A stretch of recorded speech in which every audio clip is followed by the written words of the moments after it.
I feel like your two Iowa teams left a mark on women's college basketball, but also women's basketball at large. Is that like kind of crazy to think about? Like you were a part of something that was a catalyst for this like larger growth.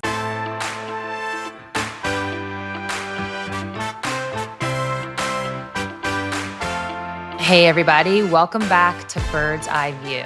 Today's guest is someone who I actually met when she was still in college. Matter of fact, in the city that I'm in right now, I'm back in Seattle, and this is exactly when I met Kate Martin. In 2023, I surprised her and the Iowa Hawkeyes as they were headed into the Elite Eight, and their reaction was priceless. You'll get to hear us talk about that moment as well as the advice that I gave that none of them needed. But first, Sue's view. All right, so it is impossible to talk about the WNBA right now without talking about the two teams who are still undefeated, the Minnesota Lynx and the New York Liberty. As of this recording, Minnesota is 8-0, New York is 7-0, on the verge of breaking a franchise record. These hot starts put them in the top 10 already for best starts in WNBA history. And it basically just got me thinking, like, does having a top 10 hot start indicate how well you're going to finish the season? So did a little research, and Minnesota holds the record, not this team, but the 2016 team holds the record for best start at 13-0. And that happened, like I said, in 2016, and that team lost in the finals. But they lost in the finals to the LA Sparks, who in that very same season started the season 11-0. From there, you've got another Minnesota Lynx team in 2012. They started 10-0. They ultimately lost in the finals, but they did get there. After that, there's a little bit of a bottleneck. You've got the 2001 LA Sparks. They started 9-0. They won the title. The 2003 LA Sparks started 9-0, but they lost in the finals. Then you've got the 2017 Minnesota Lynx. They won. They got to the finals. They beat LA. Last but not least, last year, the 2025 Connecticut Sun started 9-0 as well, and they got to the semis and lost. So out of all those teams I just said, only one didn't get to the finals. According to WNBA history, if New York and Minnesota stay undefeated for another few games, and by the way, we're in the middle of the Commissioner's Cup, so both teams are like extra motivated. They are basically destined for the finals. That's not me though. That's history. So if it repeats itself, that's what we're looking at. Before I move on, I want to hit on Atlanta's hot-ish start since they've just moved up to third place. And like I said last week, nobody really saw that coming. But what I also said last week is there's a couple reasons and ways in which they're doing this, right? Shooting a ton of threes, not necessarily making them all, but getting a lot of offensive rebounds and giving themselves multiple opportunities. And you saw exactly that the last time out versus Seattle. It was a road game. They overcame a 17-point deficit. They shot over 33s on 29% shooting. Not great. But guess what else happened? They had 13 O boards. 6 of those came off missed threes. And on top of that, they had 17 second chance points. To give you a quick frame of reference, they lead the league in that category with 13.7. So 17 is a lot. Next up, I am back in Seattle. And so I was able to check out the Storm in person. And there's really two players that jump out immediately when you watch the Storm. Gabby Williams, Erica Wheeler. And they're having crazy impact, but it's that type of impact that you don't even need numbers to feel or prove. There's an energy, there's an intensity. They're all over the place, especially Gabby. That's really what she does great. But then when you look at their numbers, it becomes even more telling, more interesting. Gabby right now is having career highs in essentially every category. It's really her shooting percentage that is standing out, especially from three. She's shooting 43.6%, which is amazing. But like I said, it goes beyond numbers with Gabby. But the same can be said for Erica Wheeler, right? Like this impact is felt, but then you look at the numbers. She's also having career highs in shooting percentage. And the one I find most interesting is she is first in total assists off the bench. But again, with both of them, it's the energy. I was there when Erica Wheeler got that and one that was actually a pretty pivotal point in the game. The Storm had been struggling with finding ways to score, and Erica was able to get some space, got an and one at the rim. And, I'm just going to let her tweet do the talking here, but we might be looking at a drug test for her.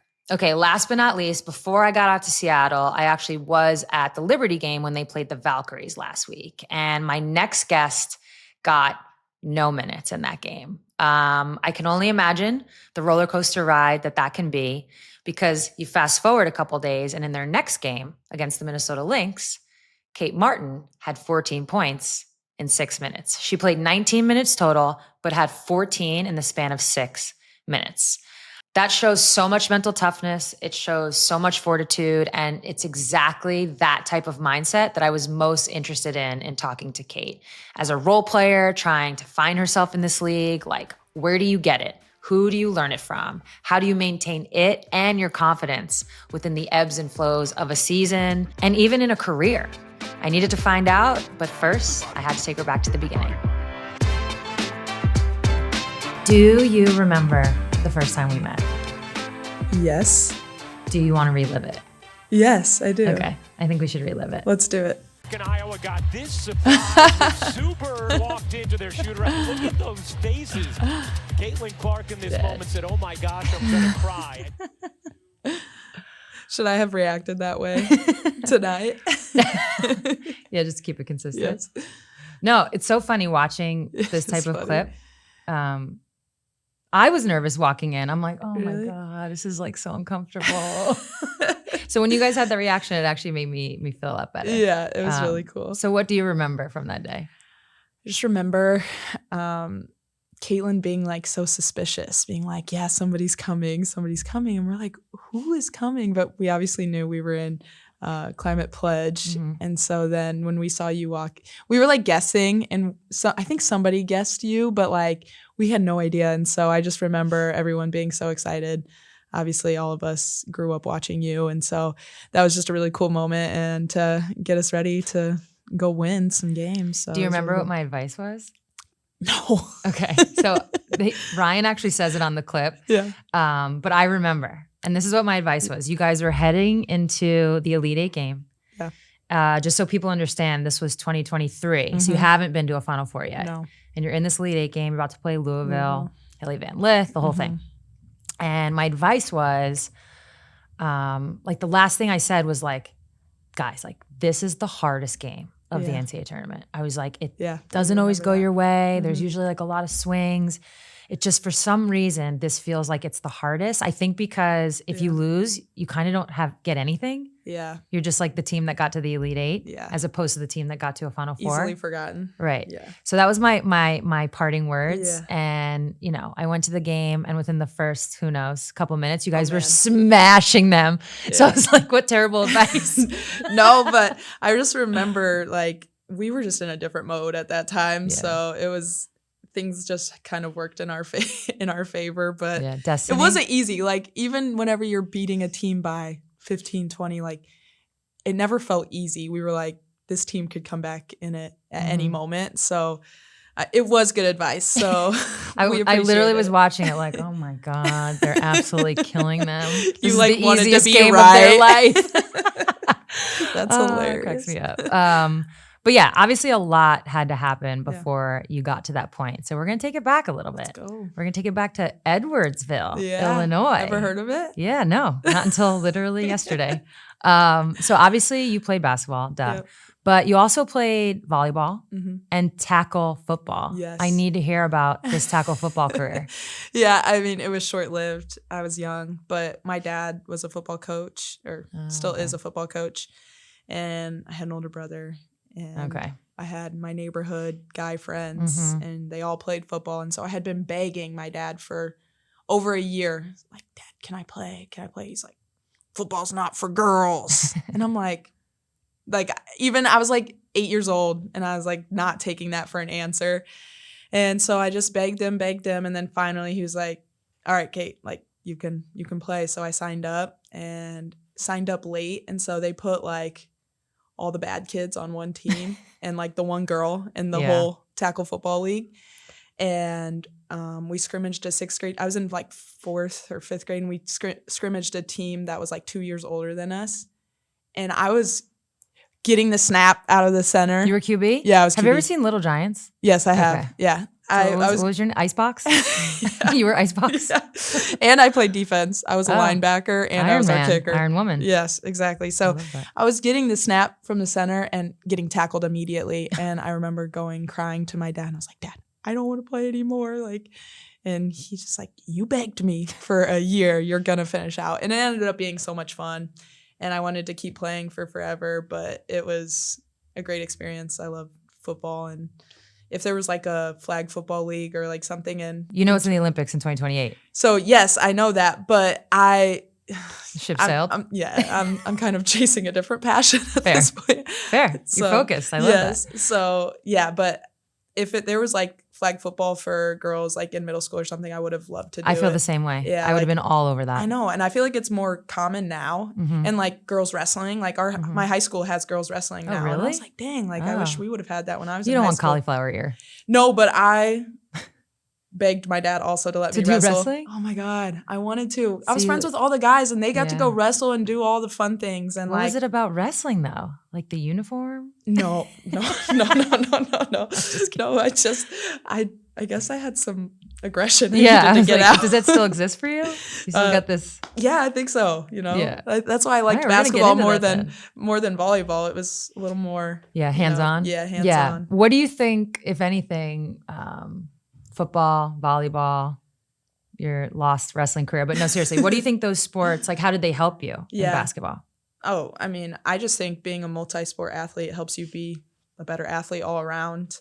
I never really wanted to just focus on basketball, even though it was my favorite sport since I was literally born. But I never just wanted to focus on one sport because I knew I would get burned out probably of basketball if I stayed only in basketball. And I also loved the jumping of volleyball, the quick movements. You have to be, very athletic, have good reaction time. And yeah, so I loved it. And it was so different from basketball too. It was pretty girly, honestly. And you're cheering happy-go-lucky. And after basketball's, every possession. and basketball's a little more intense. And so I liked how different it was because I really never got burnt out from volleyball and I never got burnt out from basketball. So I just think a lot of kids nowadays are just focusing on one sport. Yeah, they specialize too soon. So young. And that was never what my parents really wanted for us either. They just wanted us to go have fun. And I had a lot of friends who did it too. So it just makes you a better athlete overall and learn how to work with different people and give you a different perspective too. I think. Yeah, that was growing up. Same. I played a bunch of sports. I didn't pick until much, much later. Yeah. But what I also didn't do was know what college I wanted to go to in 6th grade. Yeah. Is this just because of your aunt? Your aunt is Jan Jensen, who's now the head coach at Iowa, was the assistant at the time. Is it just because of your aunt? Is there another connection to Iowa? Just my mom grew up in Iowa. And so my mom has 5 other siblings. There's 6 of them. My grandparents lived in Iowa. Okay. And so they grew up Hawkeye fans. And then my Aunt Jan has been coaching at Iowa since 2000. I was literally born in 2000. Oh my God. I'm not even going to tell you what year I was born. Do you want to guess? No, I don't want to guess. I feel like that's a trap. No, I won't be. Just give it a go. Well, don't do math. No, I'm thinking because you're younger than Dana, so you're probably around. No, I'm older. You're older? Uh-huh. Oh. Okay, so then you're I wasn't 42? born in the 70s. I was born in 80. I'm 44. 44? Yeah. We'll move on from that. You're born in 2000. Do you know what I was doing in 2000? I was winning my first college championship. Heck yeah. In 2000. And I was already I was 2 years away from paying taxes. Dang. If I had NIL, I would have been paying taxes. Yeah. Okay, but back to Iowa. Yes. You also grew up with a poster above your head. Yeah. There's a very adorable story where you wrote a letter to yourself that said, "Hi, Kate. When you're reading this, I hope you have committed to play at the University of Iowa." So this is all in 6th grade. Yeah. But then come to find out, they didn't even recruit you until way later. Yeah. What the fuck, Coach Jan? Why did Jan hold out on you? Well, I think there was multiple reasons. Yes, I grew up a Hawkeye fan, my whole family. Jan was coaching there. So I grew up around the team. I was going to the Iowa camps since I was 5 years old. So I would go and spend a week by myself with my Aunt Julie and my Aunt Jan. And they said I was their first kid. I had my own room. They would have it all perfect for me when I would come stay for camp. And I just I hung out with the players all the time. My backwards hat, like just tomboy, just wanting to play. You were a given. Yep. You were too easy. You had to play hard to get. You were too easy. They knew they had you. Exactly. But I am curious the actual story. Yeah. Like, who else did you get recruited by? Yeah. Why did they really wait? And ultimately how? Obviously, we know what happened. So how did it get there? Yeah. Well, I think Jan kind of stayed out of the recruiting process a little bit because it was family and she's biased. Fair. And so she wanted the assistants to come and recruit me and like see if I was actually good enough, like if I had it or not. And at that time, I didn't know if I did because I was kind of a late bloomer and I didn't have a bunch of Big Ten offers. And so, I was just kind of holding out. I got my first offer sophomore year from a mid-major, Bradley University in Illinois. And I was so excited. I was like, Dad, this is it. This is it. And he's like, Kate, why don't, like, he knew a little more than I did. He's like, why don't we just wait? And I remember even my freshman year, I went to a D2 school camp. And I was like, Dad, like, I think this is going to be great. Like, I was the best kid at camp. And my dad's like, why don't we just wait a second? And then the next year got my first offer. And then they just started kind of trickling in a lot of mid-majors from then on. And then I like DePaul, loved DePaul. Yeah.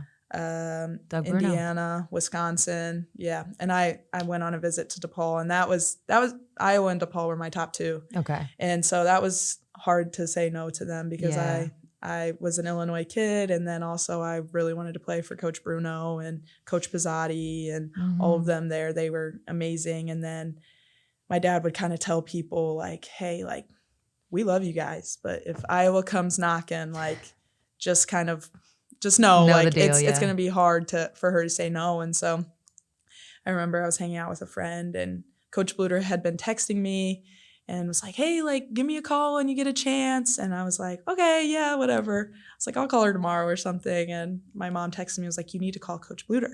And I was like, okay, this is weird. And so I remember calling Coach Bluter and she was like, I just want to let you know, like, we're offering you a scholarship. And I started crying. I was so excited. And then I went on a visit like a couple weeks later and committed on my way home because I just knew like it felt like home to me. I didn't want to do the recruiting process anymore. I just was so excited and always wanted to play for Coach Bluter and get to be around family at the same time. And so what year was that? That was your 2017 I committed. Okay. And then in 2018 I went. You went. And then when did you tear your ACL? 2018, 2 days before the first practice. Oh, so you didn't even get to do a first practice. No. So you were lucky enough to do a first preseason. Yeah. Which is torture for those that don't know. And you never made it to a practice. So you got to redshirt, obviously, but that is something we have in common. Yeah. I tore my ACL my freshman year Did also. You? Yeah. I was a little different in that I tore it 8 games in. So I actually couldn't redshirt. You couldn't even redshirt. Yeah. I mean, it worked out, but there was always like a small part of me that was like, I only played 3 years. Yeah. That is weird. Yeah. And I was there for 6. Yeah. So a little different times. I'm like 40 leaving college. You said it. No, I'm joking. But I do know that, like, so tearing my ACL, if someone were to sit here and ask me the story of my career, that is like such a pivotal moment. For sure. Like that injury at the time, the year was 1998. You weren't even born yet. There was a lot of unknowns around it, and I think it was just a shock to the system for an 18-year-old. Yeah. But it really changed how I looked at everything, how I approached everything. So I'm curious, like, how did that impact you? Yeah. I mean, I wouldn't change it for the world. Definitely was the best thing that happened to me for my career. In the moment, obviously you're like, why me? Like, why? Like that was everybody's like biggest fear is like tearing your ACL. Like always. I remember literally 3 days before. It was like the Achilles before the Achilles. Now I feel like it's the Achilles. It is. Yeah. It but is. it was the ACL for sure. 3 days before I was out to eat with some of my teammates and our moms, and they asked me, like, we were talking about our biggest fears, and I was like, oh, my biggest fear is tearing my ACL. And then 3 days later I did it. And how'd you do it? Like like an all-state, like all-star game, or like Illinois just in State. The game? It was at the practice the day before the All-Star game. Was it like a jump stop, a cut? I got a steal. It was going in transition, like pro hop, and I just it went. felt so like it. A single leg. Yeah. Okay. So mine was a jump stop. I was like a 2-leg jump stop. Yeah, I think I like did like a little hop and like must have like pushed off or landed funny. I don't really remember, but yeah, it was the best thing that ever happened to me. I think like it humbled me a lot going from high school, kind of top dog, to college. I got to sit back, and that year was an amazing year for us because we made it to the Elite Eight. So that was Megan Gustafson's senior year.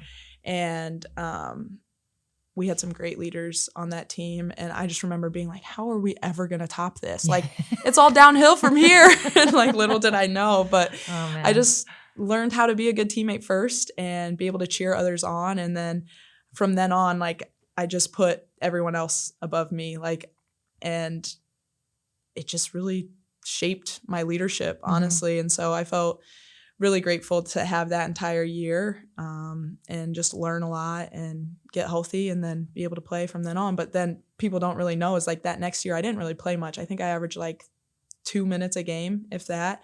So it felt like I had been sitting out for 2 years. And so that was almost even harder for me. And I was like, I would have like I was so selfish in moments because I'm like, gosh, like I just sat out an entire year and now it feels like I'm sitting out another. I'm wasting my time. Should I transfer? Like, am I ever going to play? Like, this is horrible. Like, just, I don't know, like, because I had started my first exhibition game too. So I thought I was going to start and play, and like, I was not ready.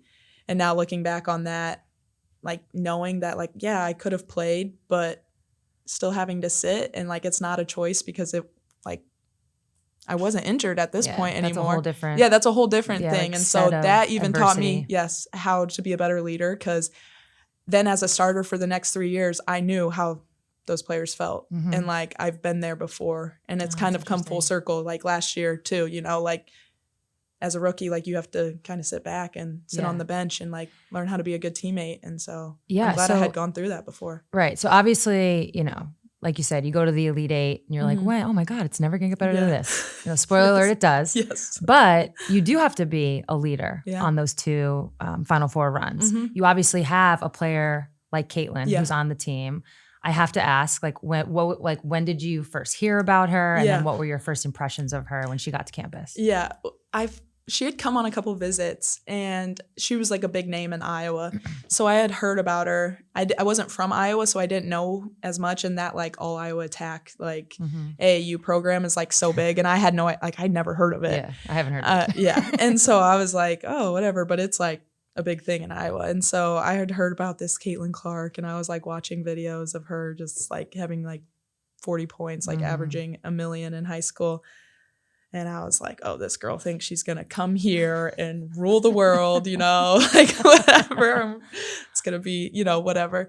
And there she did, came in right away and ruled the world. And I was like, all right, here we go. Here we go. Yeah. I know early you guys, what I remember about that first year, like together, is you beat Iowa State. Yeah. Like pretty early in the season. I felt like that put it huge. On the map in a way. For sure. Yeah. I would say so. Like, I just remember you have that summer before, and she was doing things that I had never seen anybody do before.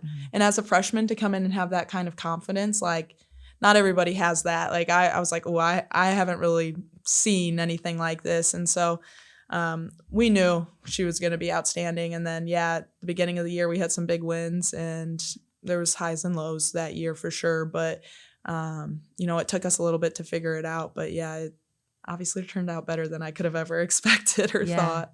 Well, real quick, what did you notice about Caitlin's like work ethic? Was there anything that stood out? Yeah, absolutely. I mean, she was in the gym constantly. Yeah.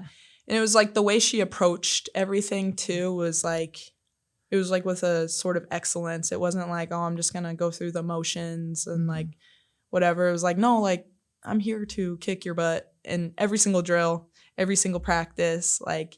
And especially whenever our like gray squad guys were playing against us, it was like, if you're across from me, you're my enemy, Right. And like, I think that's just kind of how you have to approach things to get better. And she had that, next level mindset, and it really just raised us all up with her. Yeah, I feel like looking back on it, and then even just talking to you now, it's like, yes, Caitlin is like a big focal point of the team. Yeah. She's going to have to do a lot of the scoring, all the things. And it's almost like good cop, bad cop or something. Yeah. Now, I don't mean it in like no, literal terms, but she just had to like be herself, and that was going to win you games. But then you had to come in and kind of be like a calming effect and that. So I'm actually really curious, as these teams start to take shape in 2023 and then 2024, like what was your leadership style in conjunction with a player like Caitlin, but also the rest of your teammates? Yeah, I would say like definitely those first 2 years, we definitely were working together to like, I was definitely more of like the calmer presence and being like, hey, like look me in the eyes, you know, deep breath, like it's all going to be okay. And I think like the leadership style that I really had was just like trust. Like she trusted me because she had seen me like putting in the work in the gym. She knew how much I cared. Like I was only 2 years older than her, but like she believed that like I had her best interest in mind. And like I showed her that over and over again. Like I built a relationship with her outside of basketball. I tried to build relationships with all my teammates outside of basketball. So it wasn't like the only time I'm talking to you is out on the court and telling you like, hey, like you can't do that, or like, hey, like do that, you know, whatever is like. It's called relationship equity. Exactly. Yeah. And so it's like, I'm not, you know, I wouldn't listen to somebody trying to tell me what to do if they don't care about me as a person, you know? So I always say it's like you build that trust, you build that relationship equity so you can yell at them. Yes, exactly. So you can tell them hard things. Yeah. And so then like it became a thing where it's like if we needed to get across to Caitlin, you know, like it was like Kate, like that was like my job at times. And then like her junior and sophomore year, like she had done so much like work on herself and like how to be like a great teammate and all of us together that like I didn't need to like, I don't know, like do all of that. Yeah, manage that as much as like I had in the past. But I felt grateful that, you know, she trusted me enough and like I trusted her enough too, to where like it was a working relationship. And so then, I just kind of did that with all of my teammates. And I felt grateful that like I was the person who could speak up. And it's also great when you're like rewarded, right? And you guys were rewarded in multiple ways, but one of them was getting to the Final Four. Yeah, absolutely. So you get there in 2023. Real quick, if you had to pick like kind of like a favorite highlight, like getting to the Final Four, is it beating South Carolina and breaking their streak? Is it, you know, getting to the final game? Like what would have been the moment? I would say beating South Carolina was like, that was incredible. That was like the best moment ever. Cause like, we like all believed that we could make it to a Final Four. And so we were just like, all right, we made it to a Final Four. Like, let's go. This is great. We didn't think we were going to really make it to the national championship. Like the undefeated South Carolina, they're like Twin Towers down there, like just a very long, athletic, good team.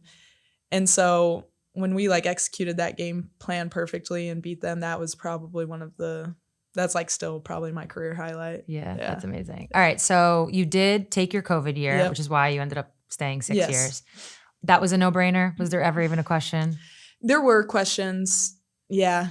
I didn't think I wanted to stay just because there was people under me who had been working so dang hard to like, you know, move up in the ranks and take that spot. And I felt a little bad. And then Monica Sanano was my best friend and she wasn't going to be there. And I was like, I don't know if I can do it without her. Like we had been together for 5 years and I was like, we had been roommates for 4. So I really didn't want to do it without her. And then NIL. And I was like, I can leave here with 20 grand in my pocket. And I was like, I'm doing it, Dad. 20 grand in Iowa City? Hey, that's like 100 grand. Exactly. So I was like, you know, and it's just funny. I say that story not to like brag, but because like of the numbers nowadays, they're like ridiculous. So I'm just like, it's kind of funny. It seems like that's child's play. But yeah, and then whenever I really thought about it, I could finish my master's and, you know, go on another Final Four run. So then, I was like. And you did. Yeah. You went on another Final Four run. Did. I feel like your 2 Iowa teams left a mark on women's college basketball, but also women's basketball at large. Is that like kind of crazy to think about? Like you were a part of something that was a catalyst for this like larger growth. Yeah. That has to feel incredible. Yeah, it is. It like doesn't really hit me until like people say it and like bring it up, because you don't really think about it when you're in it. You're just doing it, right? You're just like having fun with it. You're just hanging out with your friends. But yeah, whenever like I think back on it or people bring it up to me, I'm like, yeah, that is kind of crazy that we played in front of 55,000 people, or like we had 18 million viewers. Yeah, we had the most viewed, college game, WNBA, NBA game. It's just like, wow, yeah, that I've been a part of some really, really cool times. Yeah. Is that when Money Martin got born? I don't even know. I have no idea. Because I read somewhere you're also called the Glue. Yeah. You're a woman of many nicknames. You have a favorite? Like, where did these originate? No favorites. No favorite? Do you like Money Martin? Sure, yeah. I feel like the people like it. The people so you got to like go it. with the people. Yeah. All right, I do have to ask this one other question. Does it sting that you lost in 2 championship games? Yeah. Okay. Yeah, Like, it have does. you let go of that at all? Yeah. I've let go of it. It's like the second one hurt way worse because we knew we didn't get another opportunity. Like that was it. Like we kind of blew our chances. Mm-hmm. But I was just so proud. Like there was so much bigger things happening. Like, being a catalyst of, Well, no, that year was crazy. Yeah, everything. Everybody was following you. Yeah. So like there was so many bigger things that were happening that it's like whenever you can like, whenever I look back on it, I'm like, okay, I can sleep at night and, go out with a peace of mind because I know that, it's not just about winning and losing. And really, like, we changed a lot. So just to be a part of that is something super special. Yeah. So those teams, like I was just saying, you guys had a ton of fanfare. Yeah. I mean, I can only imagine like a version of the Heatles, like when the Miami Heat was traveling around, like everybody wants to see you. Everybody wants to see your games. Everybody's following you. Do you think that attention, that level of attention, honestly, that level of scrutiny, do you think that helped prepare you for what was going to be your next chapter in going into professional basketball? Yeah, I think so. I would say so because I think when it comes to the WNBA, I definitely noticed more like negative. Like I definitely noticed more negative. Oh, really? Yeah. So it's like it's been all negative. Like what's going on? Yeah, it's sad. Yeah, so, it is. Like, it's actually Coach Bluter and Caitlin and our whole entire Iowa squad, we did like such a good job of learning how to block out outside noise whenever we were in the heat of that. Because it's like the negative stuff can be bad, but the positive can be just as bad as the negative sometimes. Like if you're gonna live for a good comment from some random person, you're going to die. High with the highs, lows with the lows. Yeah, so you can't get caught up in either. Absolutely. Totally agree. And so that first Final Four run, I deleted my social media for the entire season. Smart. So it was like 6-7 months. And so I'm doing the same this year with social media just because something so new. Like there's so much going on, and I'm just like I don't need the positive. I don't need the negative. I just really smart. Need to focus on my team. I feel like a lot of players should take that advice. Yeah, I used to do it. It was not what it is now. Yeah. On so many levels, but just even what was happening in social media in general wasn't what it was like a couple of years ago. But I used to, on all of our playoff runs, just blown I would up get so off. much. Yeah, and it's just there's nothing real on there, and yet people take it as if it's real. People believe it. Yeah, we could do a whole other podcast on that, couldn't we? But we now have arrived at the draft. Yes. Yeah. So you were the 18th pick. Yes. Obviously, the Aces took you. Famously from the audience. So can you take us through like what that day was like, just that experience in general? Yeah. Well, Caitlin obviously was projected number 1 overall, and she invited me, Gabby Marshall, and Jada Gyamfi. I know you guys went to SNL, right? Yes. So we went and we flew in Saturday, and Caitlin was going to be on SNL that night. So we're all excited.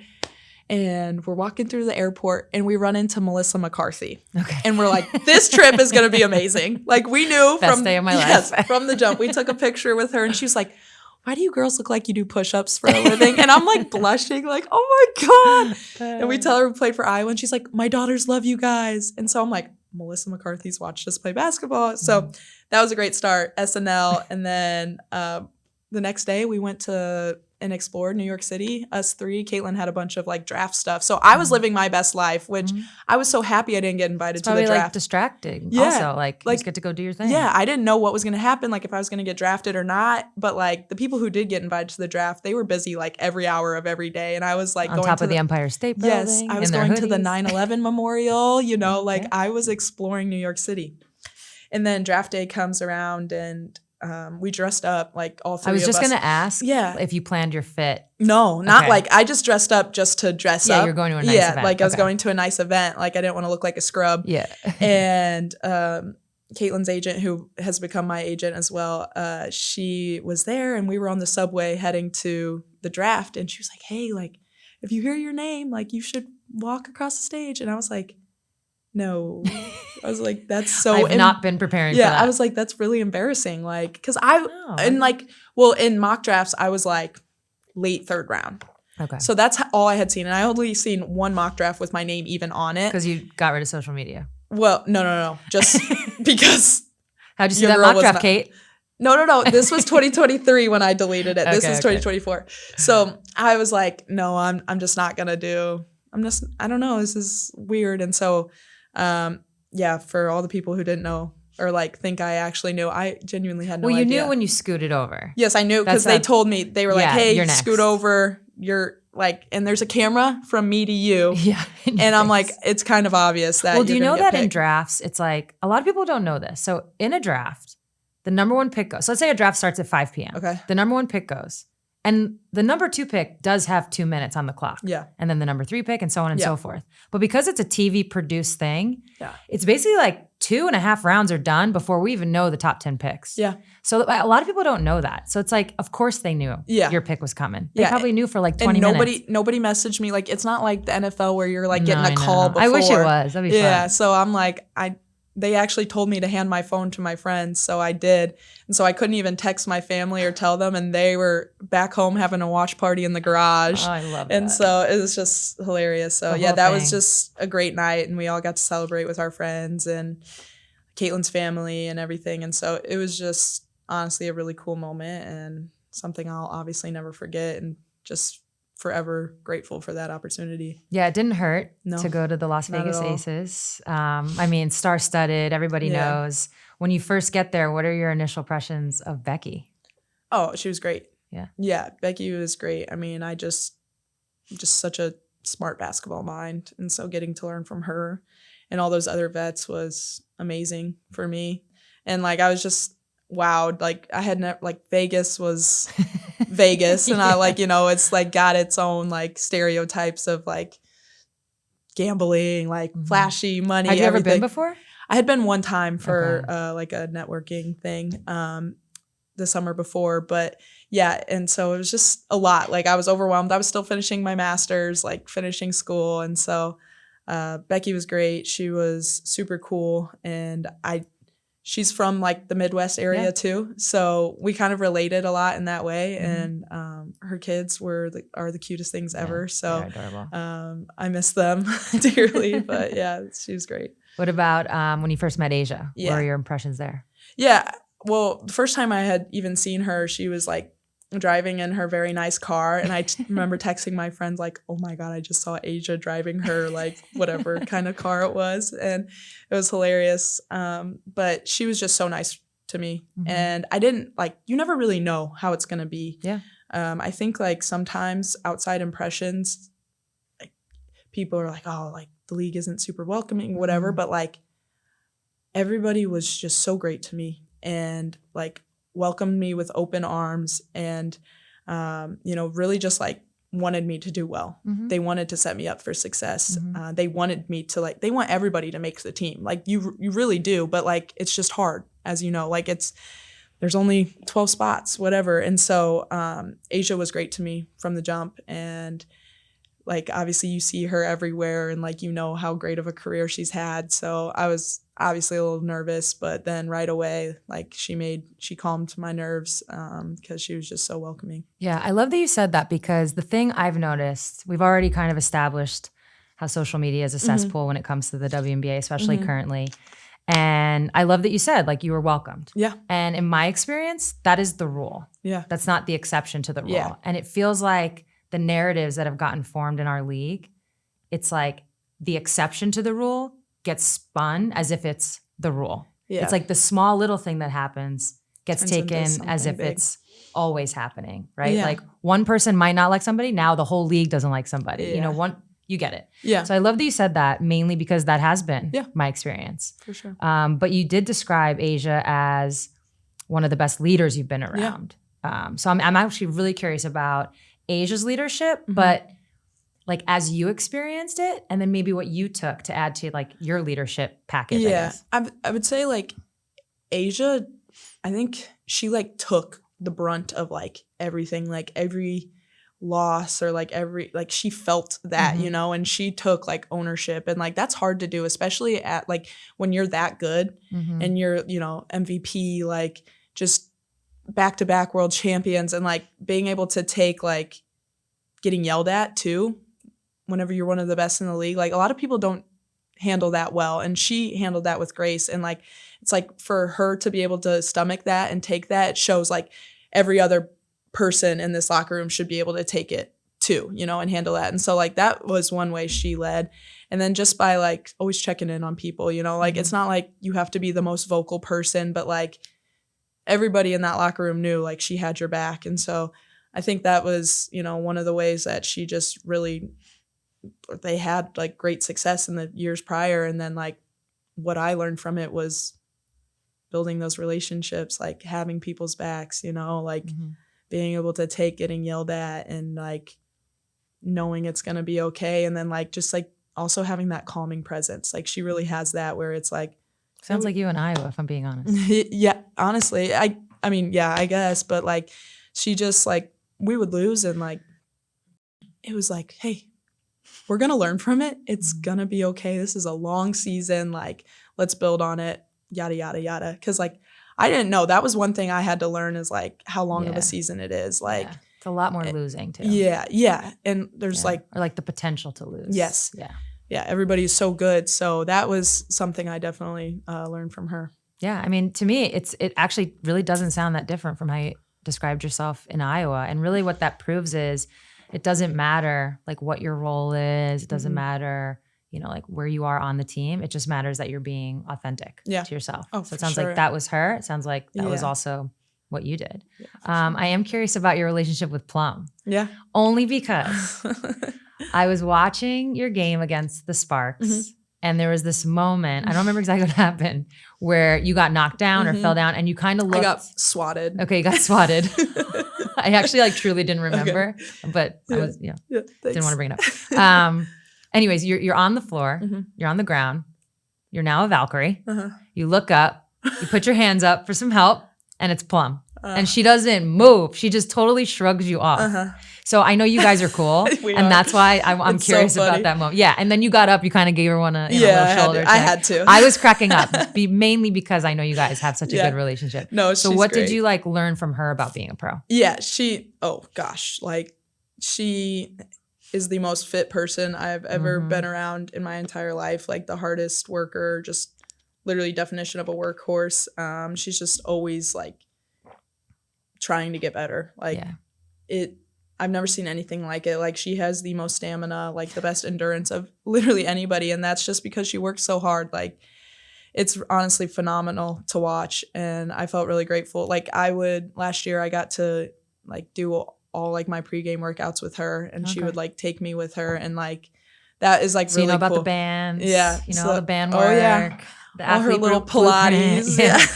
Brooke Pilates. Yeah. So I just felt really grateful that she even like let me do that with her, because like that's, you know, as a pro, like you get into your routine. And so the fact that she like let me in on that was like really nice. And so, you know, I've taken tidbits here and there from her with that. But yeah, that moment I was cracking up.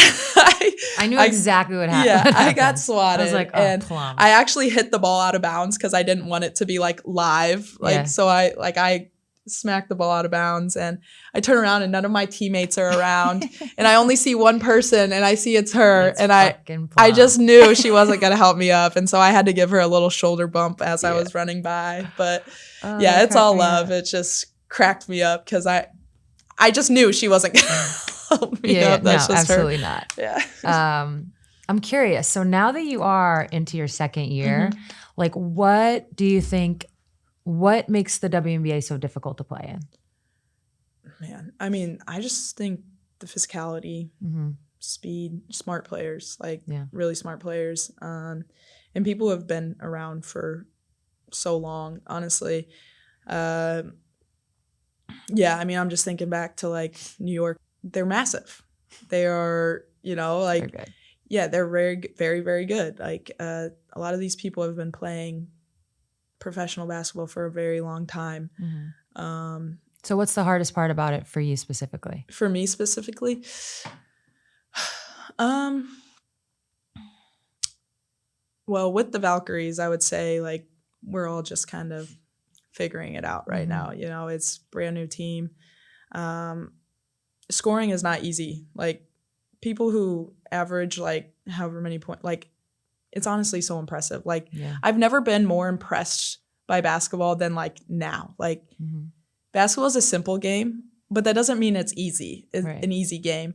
But yeah, like people work really hard. They are long, they're big, they're fast, they're physical. So me just like having to learn how to be patient, play off of 2 feet, play in control.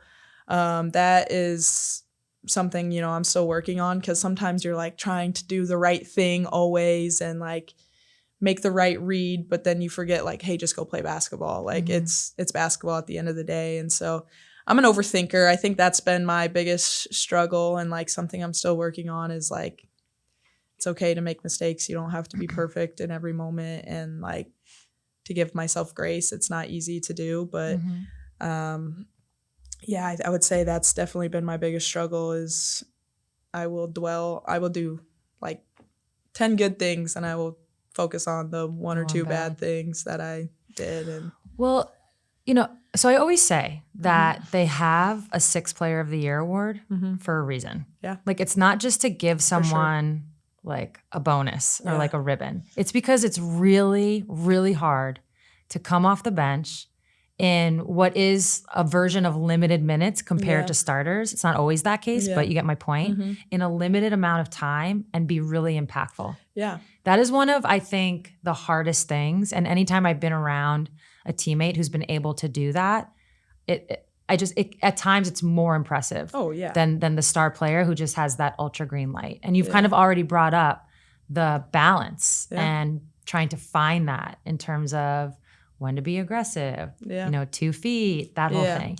And so I would like to like deep dive that a little bit more. Like so you've already kind of brought up some things, like what are, if you had to pick a couple areas in your game that you think if you could focus on these couple things, it could take you to another level? Yeah, like first of all, like sometimes I'll sit it'll be like an entire first quarter, halfway into the second quarter. And like I've been sitting for however many minutes now and like your body's cold. You're cold. Yeah, you are. Like it's just the reality of it. It's not an excuse. Like it is what it is. Like I think things that I can work on is like not coming in and just like jacking up the first 3. Like as soon as I get in, like trying to get to the paint or get to the free throw line.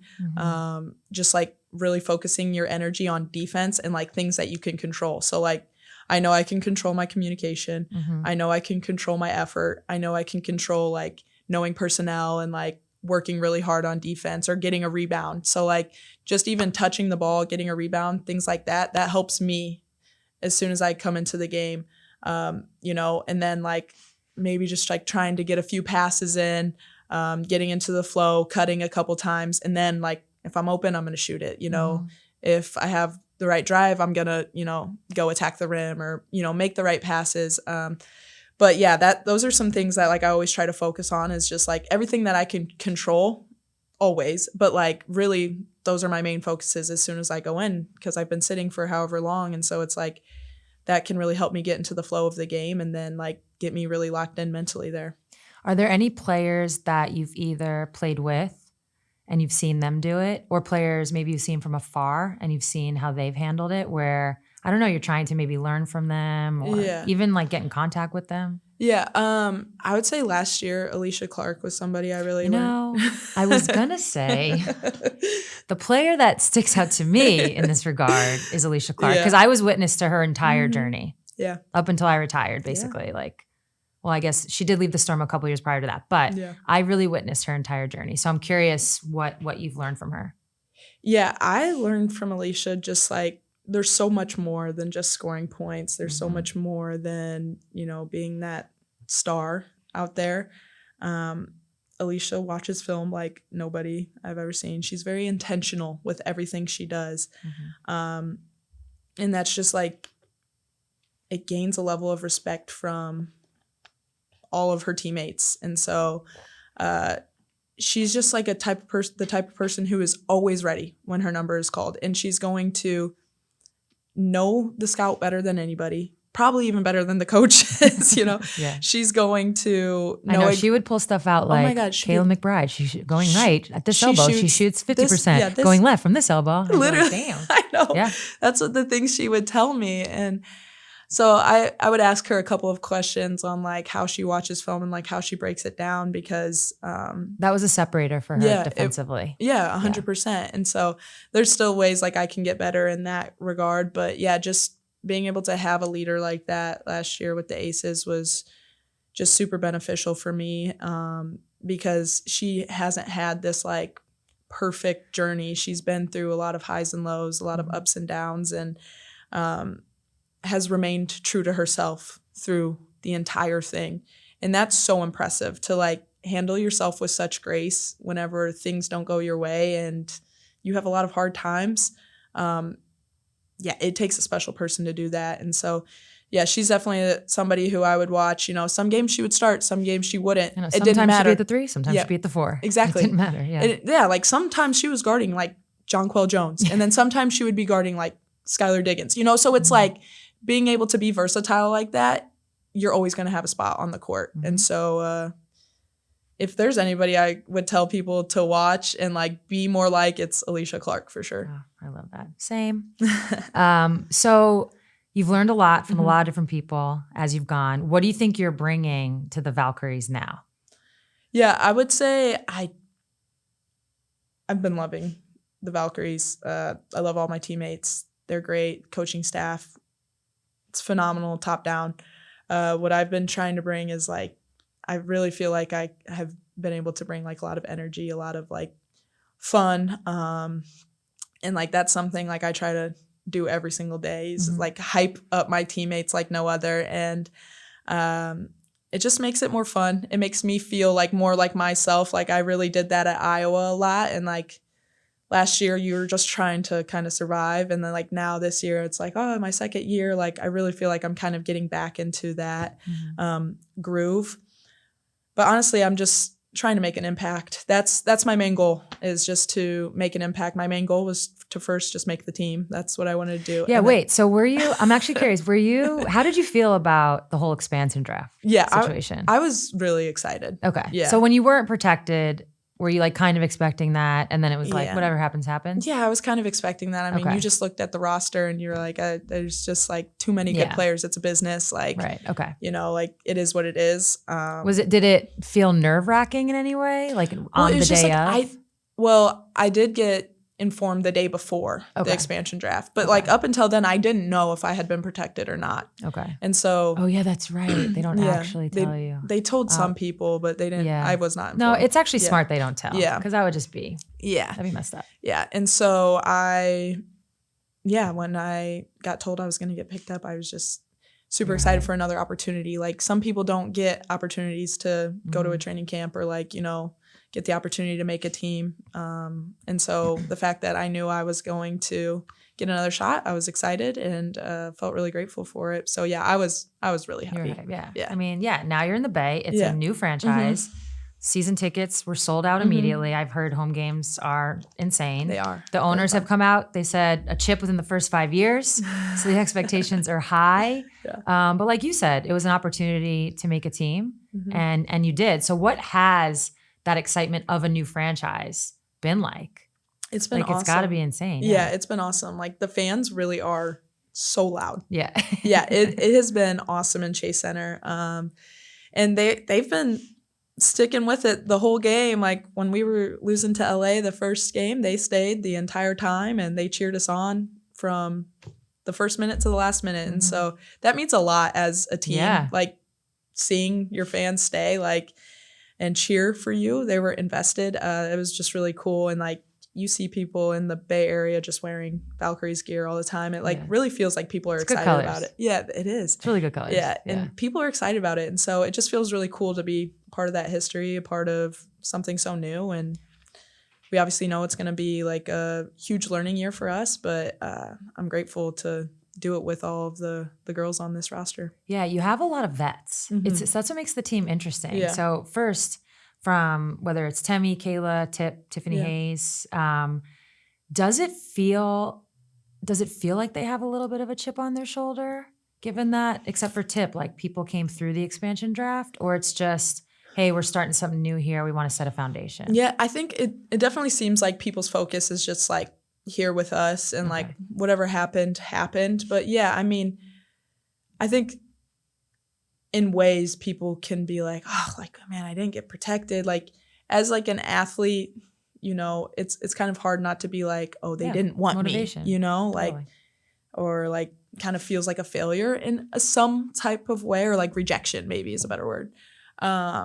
But everybody's like energy, everybody's excitement to get better and to learn and to build each other up has been phenomenal. So it doesn't feel like there's any chips on the shoulder, but obviously we do really want to win. And like, that's kind of how Coach Nat is anyways, like has like, that's kind of like her mind is like kind of play with like a chip on your shoulder anyways. Cause like, it doesn't matter. Like we just want to win. Like we really do. And like our goal is just 1% better every single day. Like, you know, that's the mantra. Yeah, it is. And so it's like, you know, sometimes we're going to have short-term pain, but we're looking for long-term results here. So it's like, we know it's not going to be instant, but you know, it's a marathon, not a sprint. Yeah. Right now. We went through a rebuild in Seattle right around when we got Jewel Lloyd. Yeah. So we get Jewel, she's the #1 pick. We start going through this rebuild. Jenny Busek was actually one of the assistants for the Pacers. Yeah. Yep. She's our head coach. And I thought the best thing she ever did was tell us, like, we are not judged by wins and losses. Yeah. Like, that is not how we're judging ourselves. Not at all. Like, and in a way, it just takes the pressure off of that. Because if you only judge yourself by wins and losses, it can be a long season when you're trying to build. It's just the reality. And so we were only judging ourselves based on what you just said. Yeah. Like, did we execute? Yeah. Did we get better? Right? Are we moving in the right direction? Yeah. She had these pillars about, you know, all kinds of stuff. Cool. And it was like, are we doing that? So I do love to hear that. Something else, though, I do find really interesting about your team, I call you guys EuroLeague Light because it's like so many international players, but they all play. There's a style to EuroLeague if you've ever played in it or seen it, and they all play that way. Yeah. So you guys are EuroLeague Light. Yeah. What have the international players brought to the team? Oh, just a lot of fun, honestly. Like, I mean, they're young too. Yeah, they're young, but like also it's been really fun, like mixing the cultures, mixing the languages. You know, like some people are talking in French over here. You know, some people are talking. I know, like, you've never played overseas. No, now you have. Yes, exactly literally. I'm like, this is a great experience. I've only played with one international player before in college, and so like this is really a lot of translations. Yeah, people on. It feels like you're on tape delay. Yeah, because the translation takes a second. I really love it. Honestly, it's been a lot of fun. But yeah, they brought a crazy spark. Like they very high IQ. Like want to play fast. And yeah, they just get out and go. And so that's how we want to play too. You know, we want to play fast and we want to, you know, as you guys have probably can see with the numbers, we want to shoot a lot of threes too. And so their experience, like, yeah, they're young, but they've been playing pro for way more, like a really long time. So they have a lot of experience and they've brought a lot of fun to the team for sure. You already brought up Natalie Nakase, head coach. What have you seen? So she was an assistant with Vegas. What have you seen like in her, just like that evolution to go? It's different when you put the head coaching hat on. Yeah. So what have you seen in her? I mean, honestly, not much of a change besides like the title and like her just like having to be, the vocal spokesperson is like delegating a lot now. Like she lets her assistants do, run drills or whatever. But obviously she's, the main person who's going to speak up. But she has not changed a singular bit, where she is very fiery. Like she's going to get on you if you need it, but she's also going to love you up when you need it as well. And she's honestly like has taken off so much pressure from us, it feels like, because she really doesn't care about mistakes. Like all she cares about is like, are you going 100% and are you doing it with the right intent? And if you're doing that, that's all she can ask for.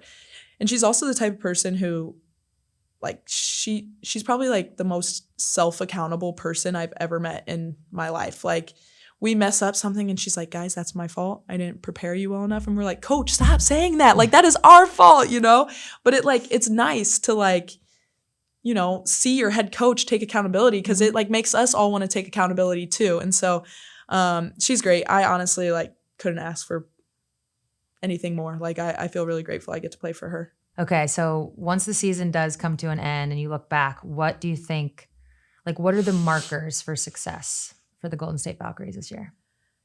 Yeah. I mean, obviously we always want to win. Yes, we know we're a new team and we have a lot to figure out, but winning is important to us, as it is everyone. We don't want to live or die by a win or a loss, but we do want to win because we obviously would love to make the playoffs. But I think it's just like the little goals within the team and just like getting that 1% better, focusing on the process, not the results. But I think, just setting ourselves up for future success and learning from every single win, learning from every single loss, and sticking together as a team, I think that's going to be huge for us. But yeah, we'll see. I feel like have you ever had fish before? Yes. And you know how like whenever you transfer the fish over and you have to like set the plastic bag like in the water to like acclimate it? What kind of fish? No, I haven't had You've never seen that? No. Are you like poaching it? What is this? No. Like confit? You have to like, you can't just like throw the fish in the water. Like it has to acclimate. Like a live fish? Yes, you have to No, I've not gone fishing. I've had fish for dinner. No. I mean like. I'm not an outdoorsy person. No, like goldfish. This took a turn. Goldfish. Okay, yes, goldfish. Yes. Like we're just acclimating. Yes. Got it. We're getting warm. You're in the bag. We're in the bag and we're acclimating to our surroundings and we're figuring each other out. And I think we're, going to find our way for sure. And so it's just all about like who's in the locker room and like how are we going to handle the adversity. And I think, we're going to do a great job of that with our leadership for sure. You really threw me with the fish. I was like, I just had a really good omakase the other day. Did you? Yeah. I don't even like fish like that. You just like transferring them? Yeah. Well, I had 6 fish in college, like pets. Okay. All right. Kate, that was amazing. Yeah, that's it? Yeah. Thank you for coming. Okay, so that's it for the interview. I really enjoyed getting to know Kate. What sticks out the most is how every step of the way she has gained experience, has gained knowledge, whether it was at Iowa with the Las Vegas Aces or now with the Valkyries. And she continues to add all of that to her own type of leadership and her own play. I personally love that she's learned so much from Alicia Clark.